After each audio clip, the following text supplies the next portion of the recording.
आईविना पोरकी झालेल्या वाघिणीचे 3 पिल्लं मकेच्या शेतात. जीवन जगण्याचा प्रश्न ऐरणीवर. निसर्गाचा कोप आणि वाढत्या उन्हाच्या चटक्याने एका वाघिणीचा बळी घेतल्याची हृदयद्रावक घटना सिंधवाही तालुक्यातील नवरगाव रत्नापूर येथे घडली आहे.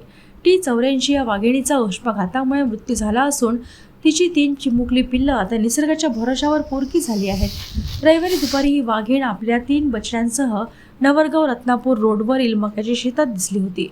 वाघीण दिसल्याने नागरिकांची मोठी गर्दी जमली, ज्यामुळे प्रचंड गोंधळ निर्माण झाला. या गोंधळात घाबरलेली पिल्लं सैरावैरा पळाली आणि आईपासून ताटातूट झाली. वाघीणही सैरभैर झाली.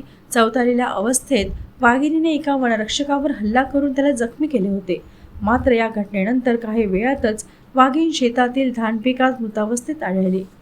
पशुवैद्यकीय पथकाने केलेल्या प्राथमिक तपासणीत वाघिणीचा मृत्यू तीव्र उष्माघात आणि प्रचंड तणावामुळे झाल्याचा अंदाज व्यक्त केला आहे.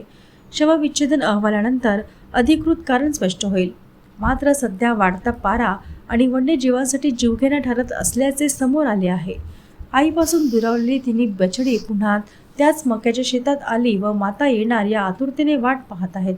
सदर पिल्ले 10 ते 11 महिन्याचे असून ते शिकार करण्यास परिपक्व नसल्याचे बोलले जात आहे.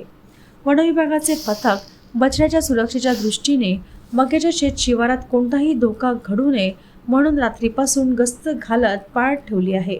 त्यांना पकडण्याऐवजी त्यांच्या नैसर्गिक अधिवासातच राहू दिले जाणार आहे, असे वनविभागाचे म्हणणे आहे.